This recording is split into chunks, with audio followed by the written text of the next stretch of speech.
What is going on, guys? Panther here, and we are bringing you another league. So we have 2 draft analysis dropping today. So if you guys caught the BBL draft analysis already, thank you guys for showing some love on that video. Up next here, we got kind of a surprise league that popped up on us. So recently, KyleAye put out on Twitter that he was looking to get a new league up and going. We contacted Kyle. We're able to join the LBC, or the Last Battle Circuit here. Here in Gen 7, 12-man league that Kyle has created that has some pretty cool people in it. A lot of guys that we haven't gotten the opportunity to play before, some that we have over various other league seasons. And yeah, really excited for this one here. Have a really fun team that hopefully you guys will enjoy. I'm not going to waste any more time here. Thanks to Kyle again for having us here this season. This will be an 8-week season, so rather short. But yeah, hopefully you guys will enjoy the team, and yeah, let's go ahead and jump into it. So I picked 11th out of 12, so really my plan was just to kind of sit back and get whatever falls that was top tier, and we were able to get a top tier mod in particular here, and that was Landorus T. So if you have done draft league format in Gen 7, you have most likely used Lando T here at some point. It does it all. What can I say? It sets your rocks, it can get rid of your rocks, it can be a sweeper, it can be a great scarf user, it can be used defensively, it's a great pivot, great ground immunity, really good ability in intimidate. So to be able to pick this up so late was really excited to be able to do. Haven't used Lando in a while, so was pretty excited. Now this next mod that I've drafted is a mod that I've wanted to use for a long time. I've drafted it a couple times in leagues that have died, and hopefully that is not the death curse here for this league as well. But we were able to scoop with our wheel pick Mega KyleAye. So KyleAye is one of the top megas in the game, and I think a lot of top draft league players would agree with that as well. 165 attack, 110 base speed, so this thing hits a really nice speed tier. Has access to setup in bulk up as well as sword stance.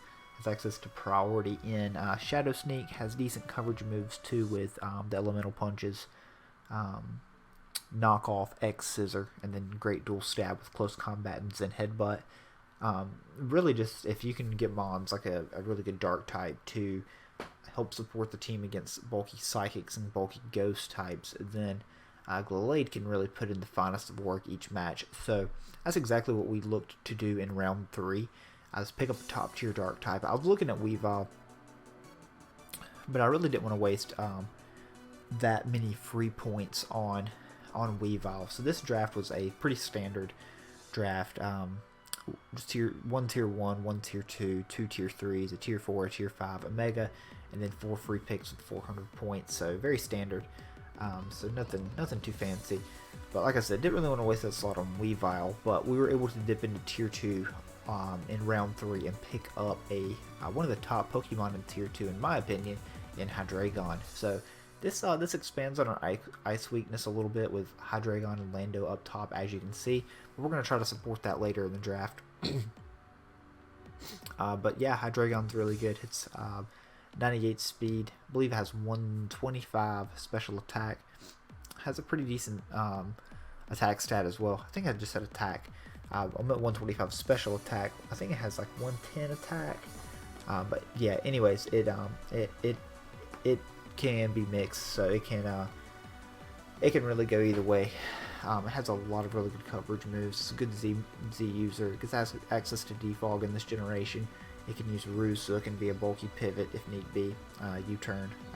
But its dual stab's really good with Draco Meteor and Dark Pulse. And really the idea here at this point is I have Hydreigon and KyleAye, and obviously bulky fairies are pretty good checks to both of those mobs. But I feel like with both of these, the spreads are really going to have to be mixed to be able to check both of these mobs. And they're going to be really pressured a lot to switch in repeatedly to both Hydreigon and Mega KyleAye. So I really felt like these guys supported each other well. And if I can support these 3, I really feel like we can put in the finest of work here this season.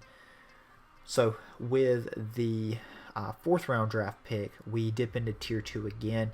I pick up a mon that I haven't used in a while, and a mon I really wanted to use since Speed Pass was allowed, and you got it probably with that last clue in Scolipede here. So Scolipede being able to pass speed to any of these 3 mons is really, really, really scary. So it can pass into Hydreigon, obviously, and it just drop Life Orb moves on the opponent's team. Same thing for Lando. That's one slot I don't have to use for Rock Polish. I can just SD up and potentially bring 3 coverage moves, or like a +1 or +2 Mega Gallade into like SD Gallade. Well, it's going to be nasty as well. Access to spikes and toxic spikes, so a good lead. And a really good fairy killer as well, so if I get the opportunity to, this thing can actually be a sleeper also. Really only checked by bulky steels and maybe bulky rock types as well. Would probably be fairly decent checks to Scolipede here, or maybe like bulky fires.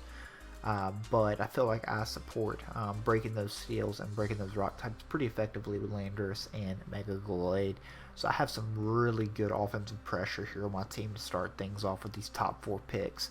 So I want to work on supporting that.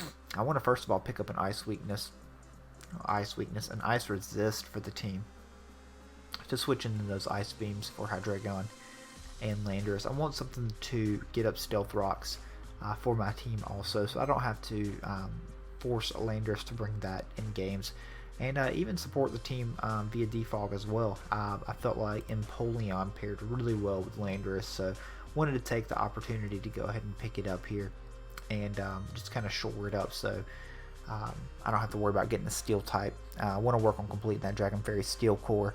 We're going to address that with the next pick, but Empoleon gives me a lot of flexibility. Now, I do like my water types with recovery most of the time, but I really felt like the typing here was enough to override that. If I can provide this thing with wish support, then I really think we're going to be able to be in a good position. And we'll go ahead and unveil the next round pick with the wheel as well. So I was able to pick up Sylveon. So I think Sylveon being able to support this team with Wish and with Heal Bell is going to be really key. Have a lot of really good win conditions with Scolipede, Hydreigon, Landorus, and Mega Gallade. And I really feel like Empoleon and Sylveon just really help shore that up as well. I think these 6 just form a fantastic core. I have mons to switch into Ice Beams. I have mons to switch into Electric type attacks, or Fighting type attacks, or Ground type attacks, or Psychic type attacks. I really, really like these 6 mons, how they pair with each other. So hopefully we'll be able to use it well this season. But we still have 5 picks, so don't go anywhere quite yet. So I want to continue to work on really building and supporting this team. So I'm going to go ahead and dip into Tier 3 again here and pick up just another Pivot Mon. A Mon that I was actually kind of surprised to still see on the board. Another Mon that has access to defog, but a Mon that can just pivot around, be into the Ice Resist, be an Electric Resist, and be yet another ground immunity for me, and that is little old Rotom Heat here. So able to pick up Rotom here in round 7. I thought that was a pretty good steal, to be completely honest with you. The one drawback to Rotom obviously is only having access to Overheat. It can miss, lowers your special attack by 2, so that's something you kind of got to keep in mind with it. But Rotom's a really good mon. Rotom Wash is a top tier water type in Draft League format, and I think that Rotom Heat is definitely one of the upper echelon of the Tier 3 mons as well. So hopefully we'll be able to use him well here. It's been a bit since I've used this thing. I think since UPO Season 1, and they're on like Season 5 now, so it's been quite some time. But yeah, excited about Rotom. Hopefully you guys are excited to see it here soon too. So with the next wheel, we're going to go ahead and dip into Tier 5 because I wanted another Fire Resist to not put that pressure all on Rotom and Hydreigon. So that's just what we did, and we picked up Big Rhydon here. Kind of a stretch there early, but I wanted to go ahead and shore it up down there in Tier 5. I didn't want to spend that Tier 4 pick on Rhyperior or anything like that, or even Golem or you know, whatever else I'm missing down there off the top of my head. I could have gotten Regirock out of Tier 5, but I wanted the rock and ground typing, so I have that electric immunity with Landorus. So Electrica types have to choose between HP Grass and HP Ice. Now, obviously, some electric types get Grass Knot, but I'm perfectly aware of that. If they can run Grass Knot plus HP Ice, I'm 100% aware of that, and I will address that accordingly with prep. But I felt like Rhydon gave me a lot for the team. Gave somebody else 4 Stealth Rocks. Gave me a big bulky fire resist and something that can immediately threaten them out as well. So that completes that core. So that was round 8. So we've got round 9 and 10 on my wheel, and then we've got round 11, which kind of stands alone near the end of the draft. So this next core kind of spoiled in the thumbnail, but it's one that I'm really excited for. So we decided to dip into tier 5 and pick up Abomasnow. So it's been a while since I've seen Abomasnow listed in tier 5. And it's always a mon that I've been kind of intrigued with. It has good dual stab, and it just looks really cool. It could be complete garbage here this season, but we're going to draft it, and we're going to draft its buddy, Alolan Sandslash, and hopefully we're able to have a lot of fun here with this pairing. I'm really excited about these two. Obviously, it's pretty straightforward what they do. Abomasnow is going to be set in the hail, and little Alolan Sandslash is going to be trying to taking advantage of that, and potentially trying to sweep teams. And we'll just go ahead and unveil the last pick, and then just talk about the team in general. We have, for our last pick, we have Staraptor. So obviously here at this point we've got Lando with Z-Fly, and that's really about it for our flying type spam. So Staraptor kind of helps alleviate that. But this is an open Z league, so any of these mons can hold a Z crystal, as long as it does not Omni boost or is not evasion boosting. So I have the flexibility to run it on a lot of different mons, on Sandslash or Abomasnow, on Hydreigon, Scolipede, or Landorus are probably my top options. But I do have the option to run like Z-Raptor if I want, or like Z-Empoleon, or even Z-Rotom or something like that. Could be cool some week, but we'll see. We'll see what I bring.